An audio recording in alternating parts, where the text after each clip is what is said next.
Hello और welcome back to a channel commerce concept building. अब कैसे हैं आप सब? आई होप आप सब एकदम अच्छे होंगे, एकदम बढ़िया होंगे। आप सबकी पढ़ाई भी काफ़ी अच्छी चल रही होगी।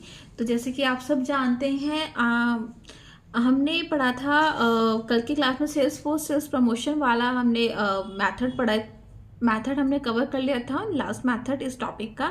तो इसके साथ ही हमारे जो मैथड जो हम पढ़ रहे थे 3 कैटेगरीज के लिए, जो मैंने आपको मैथड्स पढ़ाए थे, कस्टमर के लिए कंपनी कौन सा सेल प्रमोशन मैथड यूज़ करती हैं वो सारे मैंने आपको बताए थे। डीलर्स के लिए कंपनी कौन से सेल प्रमोशन मैथड यूज़ करती है वो मैंने आपको बताया था। सेल्समैन या सेल्स फोर्स के लिए कंपनी कौन सा प्रोडक्ट बोल रही हूँ प्रमोशन मैथड यूज करती है, वो भी मैंने आपको पढ़ा दिया था।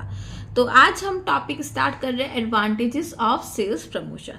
तो फर्स्ट एडवांटेज है आपकी, it stimulates in the consumer and attitude towards the product. देखो, सेल्स प्रमोशन की वजह से, सेल्स प्रमोशन की मैथड की वजह से कस्टमर के अंदर एक क्या बोले फीलिंग आ जाती है कि यार मुझे ये प्रोडक्ट लेना है, ठीक है ना। उसका जो एटीट्यूड होता है किसी भी प्रोडक्ट की तरफ, वो पॉजिटिव होने लगता है, ठीक है। सेकंड है आपका, it creates a better incentive in the consumer to make a purchase, it is a demand creator.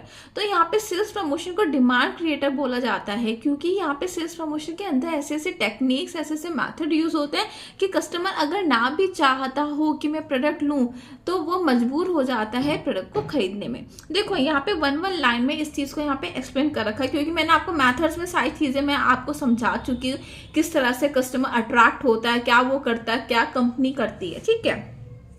Third, it gives direct inducement to the consumer to take immediate action. वही चीज मैंने आपको बताई कुछ, क्योंकि कंपनी ऐसे तरीके, ऐसे टेक्निक्स, ऐसे मैथड, ऐसे टूल्स यूज करती है कस्टमर को अट्रैक्ट करने के लिए कि वो अगर सोचे बिना कि मुझे नहीं लेना है प्रोडक्ट, वो मतलब वो सोचे कि मुझे प्रोडक्ट नहीं लेना है, लेकिन फिर भी उसके जो कदम है उस शॉप की तरफ मतलब चले जाते हैं और वो परचेज कर लेता है वहां से product. It is flexible, it can be use at any stage of new product introduction.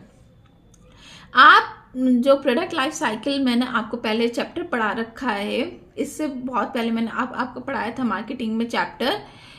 तो उसमें क्या होता है, उसमें ये होता है, एक मिनट सॉरी मुझे वीडियो पॉज करनी पड़ गई थी। तो मैं आपको बता रही थी कि मैंने पहले आपको, जब मैंने आपको मार्केटिंग पढ़ाना स्टार्ट किया था, क्योंकि हमारे चैप्टर वाइज हमारा सब्जेक्ट चल रहा है, तो उसमें एक चैप्टर आया था प्रोडक्ट लाइफ साइकिल, ठीक है। तो यहाँ पे उसी चीज की बात कर रहे हैं कि चाहे आप कोई, अगर आपका नया प्रोडक्ट है, ठीक है, और आपका कोई सी भी स्टेज है प्रोडक्ट लाइफ साइकिल की, ठीक है ना, तो आप उसमें ये सेल्स प्रमोशन मैथड आप यूज कर सकते हो, क्योंकि सेल्स प्रमोशन मैथड फ्लेक्सिबल होते हैं। फ्लेक्सिबल मीन्स कि आप किसी भी चीज को कहीं पे भी कैसे भी यूज कर सकते हो, कैसे भी आप उसको एडजस्ट कर सकते हो। ज्यादा है ज्यादा कर सकते हो, कम करना चाहते हो कम कर सकते हो, ठीक है। Fifth, sales promotion leads to low unit cost due to large scale production and large scale selling। देखो बहुत ही नॉर्मल सी बात है, ये जो टॉपिक है ये वैसे इकोनॉमिक्स ऑफ स्केल का है, ठीक है ना। माइक्रो इकोनॉमिक में एक टॉपिक आता है इकोनॉमिक्स ऑफ स्केल, ठीक है।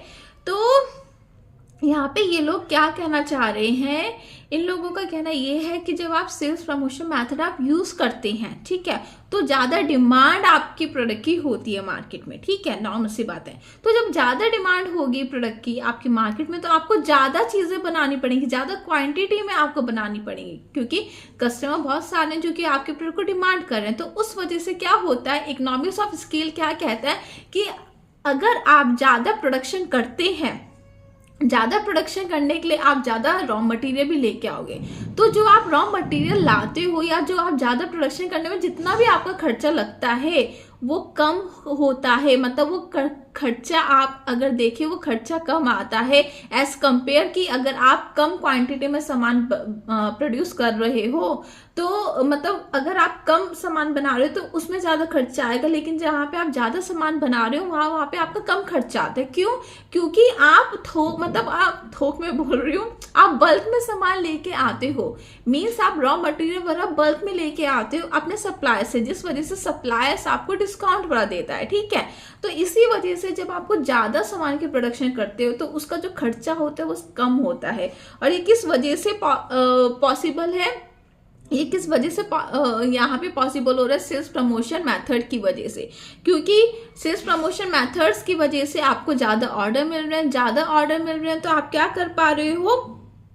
आप ज़्यादा प्रोड्यूस कर पा रहे हो, जिस वजह से जो आपका जो खर्चा है प्रोडक्शन में और सेलिंग में, क्योंकि आप ज़्यादा सामान सेल कर रहे हो तो जो इन दोनों का जो खर्चा है वो कम आता है। इस वजह से जो आपकी यूनिट कॉस्ट होती है, पर यूनिट जो आपकी कॉस्ट होती है, एक प्रोडक्ट की जो कॉस्ट होती है वो कम आती है, ठीक है।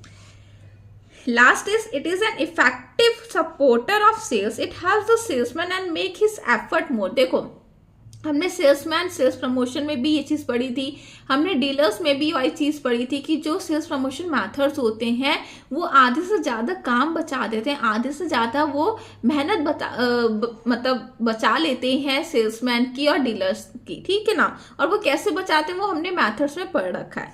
तो यहाँ पे ये लोग क्या है, यहाँ पे जो सेल्स प्रमोशन की जो मेथड है वो एक सपोर्टर है, ठीक है। तो ये सपोर्टर है जिनकी वजह से सेल्स इंक्रीज होती है, ठीक है।